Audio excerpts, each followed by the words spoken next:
Hi, everybody. I'm Larry Sparano. Recently, on this July 4th in Kingston, New York, Gerald Celente held his most recent Occupy Peace rally. And at that rally, Judge Andrew Napolitano spoke about the increasingly dangerous attacks on the Bill of Rights and the U.S. Constitution, attacks by the politicians of our day. And some of what he pointed out is quite chilling. So listen up. Here are some of the highlights. Integral to the freedom of speech. The First Amendment restrains the government from interfering with the freedom of speech. Congress shall make no law infringing upon the freedom of speech or of the press.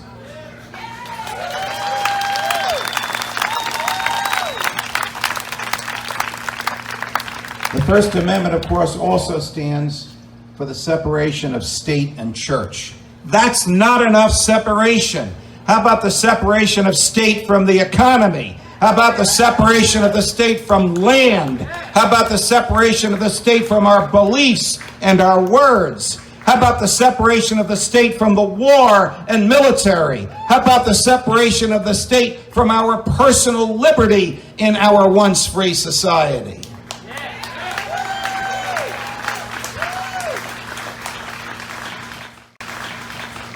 The Second Amendment is the right to keep and bear arms. And my friends, it was not written to protect the right to shoot deer. It was written to protect the right to shoot at tyrants when they take over the government. The Fourth Amendment is the quintessentially American right. The right that civilized human beings value the most. And Gerald just mentioned this in his unique Neapolitan Bronx way. It is the right to be left alone. The right to keep the government outside the threshold of your house and outside your bank account and outside your website and off of your property and outside of your head. All of these rights were written with the presumption that they come from our humanity. Everybody rejoiced when the Bill of Rights was enacted. We finally have a government and we have restraints on the government. The Fifth Amendment prohibits torture. It prohibits the government from prosecuting you over and over again as the kings would do. The Ninth Amendment, in my view, is the most important. It was Madison's favorite. It articulates the fact that there are many, many human rights that are not listed in the Bill of Rights. They also are protected. Madison wanted to protect the rights that stem from our humanity. 8 years after the Bill of Rights was enacted, during the presidency of John Adams and the vice presidency of the sainted Thomas Jefferson, and they, of course, didn't speak to each other. You mean the president, the vice president didn't speak right? Well, do you remember how people were elected in those days? Everybody ran for president. Whoever finished first became president. Whoever finished second became vice president.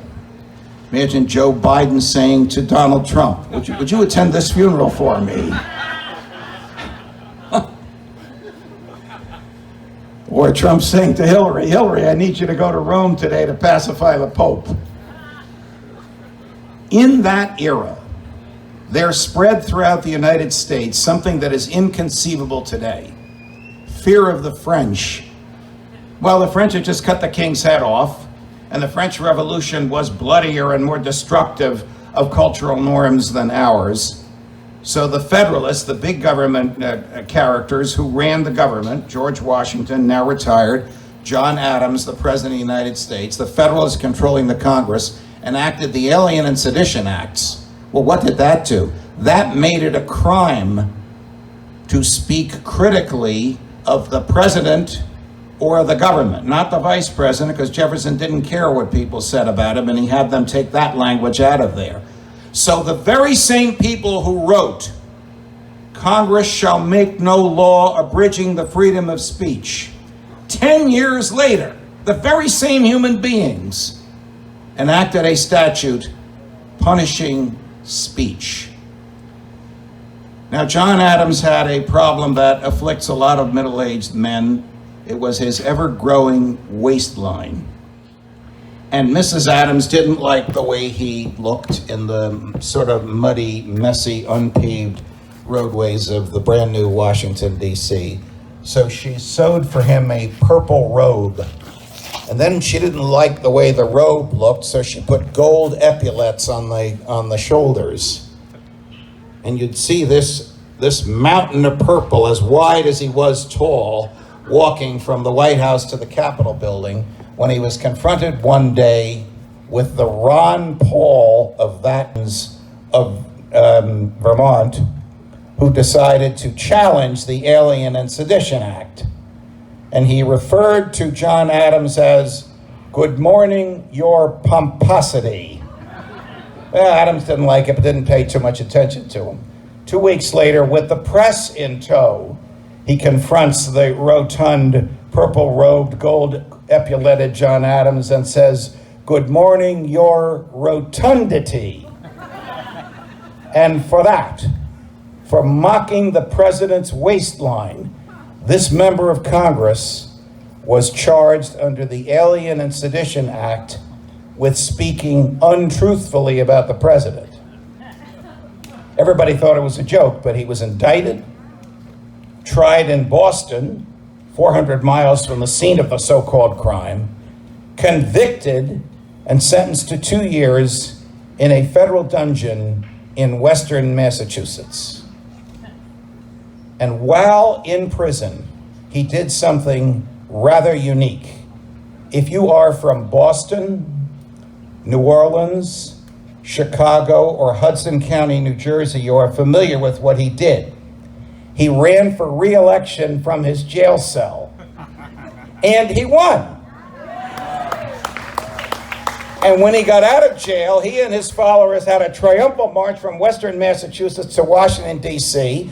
He was planning to confront the rotund John Adams, who put him in jail, when he finds in the White House not this wide as he was tall character with the purple robes, but the tall, thin, red-headed aristocrat who wrote the Declaration of Independence, Thomas Jefferson, who proceeded to pardon him, return his 460-acre farm that the government had seized from him to his family, and to celebrate the fact that the Alien and Sedition Acts had expired and freedom could reign yet again.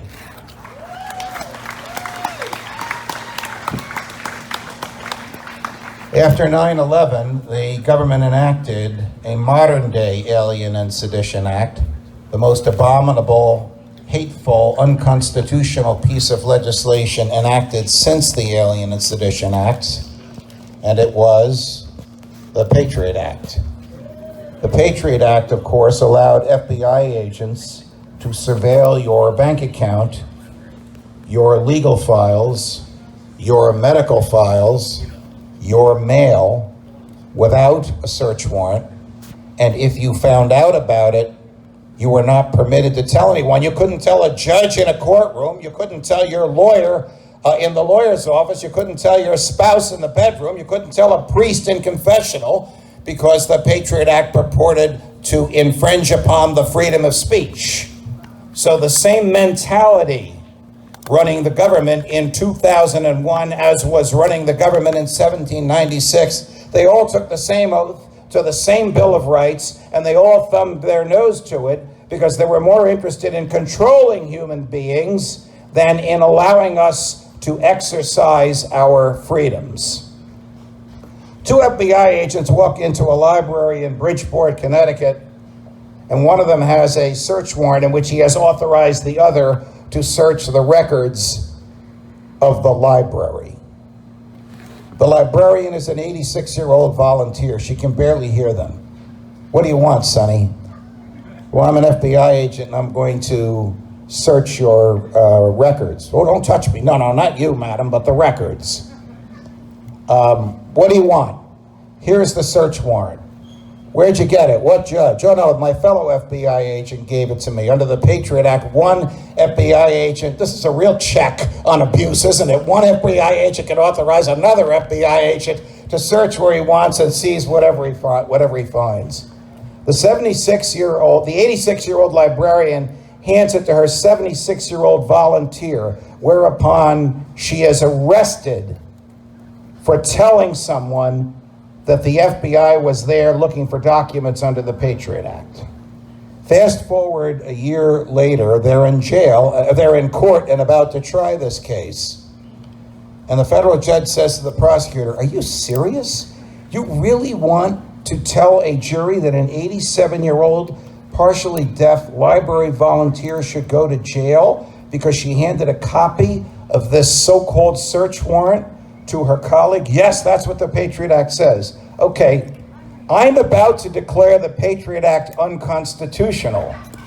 Do you still want to prosecute her? Would you give us a moment to call Attorney General Ashcroft?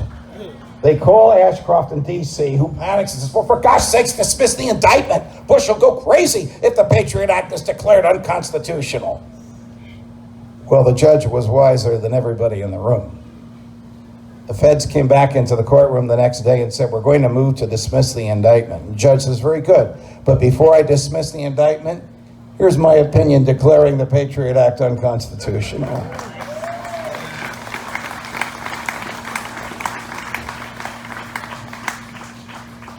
Did the feds follow her opinion? Answer, no.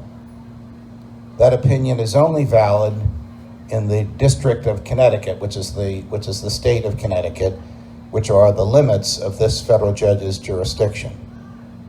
They continued to have these FBI-written search warrants exercised and enforced throughout the country in utter defiance of the right to be left alone, in utter defiance of the Fourth Amendment, in plain defiance of the Fourth Amendment, which couldn't be clearer, and says, "The people shall be secure in their persons, houses, papers, and effects, and no warrant shall issue except upon probable cause, specifically describing the place to be searched and the person or thing to be seized." This mumbo-jumbo nonsense about one FBI agent authorizing another to look wherever they wanted and seize whatever they found is in direct violation of the Fourth Amendment. And this prosecuting someone for telling anybody that they have been victimized by the Patriot Act is in direct violation of the First Amendment. So George W. thought he could get around this by using the military. The military? Well, the NSA is in the military. The NSA, the National Security Administration, is America's domestic spying apparatus. What, is there a drone up there? It's a good guy. It's Patrick from Le Canard. It's a good guy. So the NSA, pursuant to an executive order issued by George W., begins to spy and capture all fiber optic communication in the United States. Every touch on every keyboard, every text message, every email, every telephone conversation, the NSA has captured. There's only 60,000 of these spies. 10% are military, 90% are civilian, in utter and direct violation of the right to be let alone. So what happens to people when they get in the government?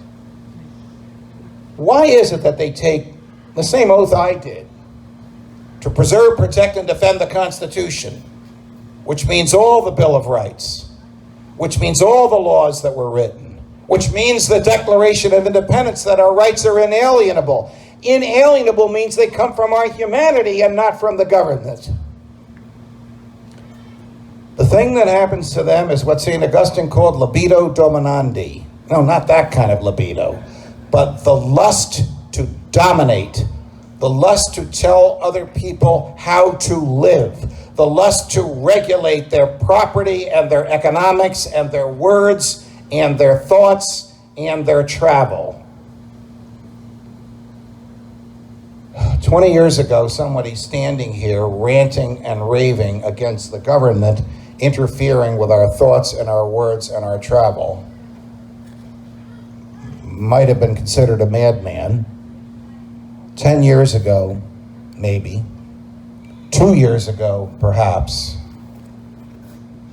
but we all just lived through this. We all just lived through the most Orwellian period in American history in which our privacy was invaded, our businesses were shut down, our travel was restricted, our thoughts were suppressed, our ability to worship was interfered with, and our control of our own bodies was invaded by the government. You own your body. You own your face. The government can't tell you what makeup to put on or when to shave or when to cover it with a rag that the government calls a face mask. Your face is yours and not the government's.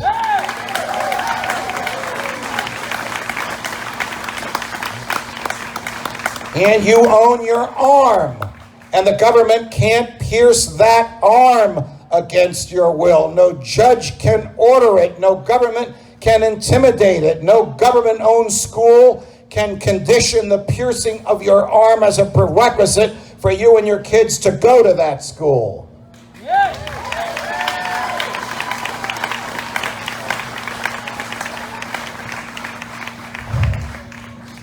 Gerald asked about an hour and a half ago, how did these things happen? They happened because we let them happen. They happened because human beings would opt for safety and security rather than liberty. We all know that one-liner from Ben Franklin. You can recite it in your sleep. Those who would give up essential liberty in order to obtain temporary safety deserve neither liberty nor safety and will end up with neither.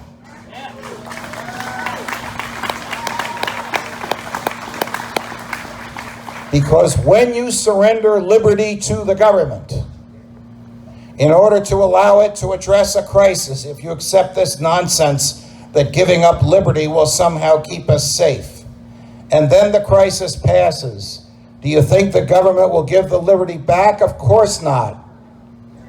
People are still arrested under the Espionage Act of 1917, in which Woodrow Wilson arrested people for reciting the Declaration of Independence outside of draft offices and singing German beer hall songs in bars and pubs. And when Wilson was challenged, he said, well, the First Amendment says Congress shall make no law. I'm not the Congress, I can do this. Wait a minute, the Constitution says only the Congress makes the law. Okay, so Congress will make a law. Whoever shall utter any words detrimental to the security of the free state shall be guilty of a felony. That's the same wording that the Chinese government uses today. That is still the law. Now, in fairness, no one has been successfully prosecuted under the Espionage Act until after the era of World War II. But the law is still on the books, waiting for some monster in the White House to decide to direct the Department of Justice to use the law. My dear friends, Gerald Celente, who brought us here today, is a giant among us, because he is literally Celente contra mundum, Celente against the world. We all must be Celentes. We all must stand for the proposition. We all must stand for the proposition that my rights come from my humanity. If you believe in God, as I do, I'm an old-fashioned pre-Vatican II Latin Mass attending Roman Catholic, then it's easy for you to understand that God created us in his image and likeness. As he's perfectly free, we're perfectly free. If you're not of that view, it's easy to understand because we have human reason. And by the exercise of reason, we are the most rational beings on the planet. And our reason tells us that we need freedom in order to exercise that reason to discover the truth. And the truth is, the 9 most dangerous words in the English language are, I'm from the government. I'm here to help you. Well, that's the sainted Ronald Reagan, who even he assaulted civil liberties and appointed judges who ignored the Bill of Rights. We need to challenge the government at every turn. We need to deal with people like Andrew Cuomo in New York and Phil Murphy in New Jersey, and these governors who became dictators and despots and tyrants telling us how to live. This is the line, thou shalt not pass. This is my house, you're not entering. This is my business, don't tell me how to run it. This is my church, I'll worship when and where and how I want. And the government should stay out of my face.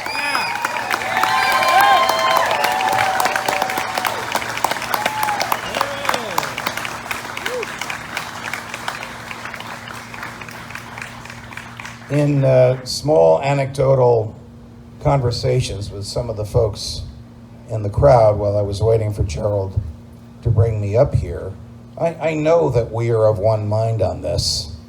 I also know that we are prepared for things to get worse before they get better. We are a minority, ladies and gentlemen, those who believe in the primacy of freedom. This battle between personal liberty and the power of the government has been going on for 5,000 years. The government almost always wins, except when a determined minority lights a bonfire of liberty, as the radicals did in 1776, when they threw off the king and the mightiest army on the planet.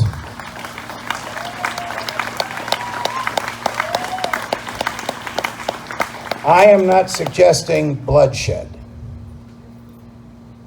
but I'm suggesting courage and strength and a willingness to tolerate the intolerable in order to manifest and defend the freedom for the rest of us. I don't know how this ends. I'm looking at young people shaking their heads and agreeing with me. Your generation will have to make ugly choices. Yeah. I believe that when I die, I will die in my bedroom, in my house, surrounded by those who love me, faithful to first principles. But not all of you will have that luxury. Some of you will die faithful to first principles in a government prison. And some of you will die faithful to first principles in a government town square to the sound of the government's trumpets blaring.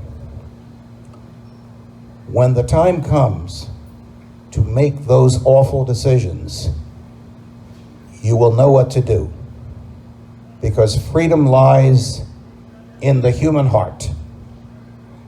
And while it is there, no army, no dictator, no majority, no crowd can take it away.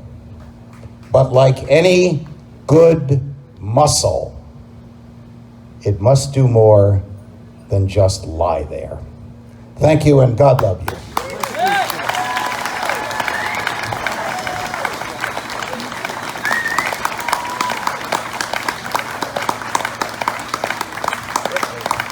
Judge Napolitano, hey, paisano.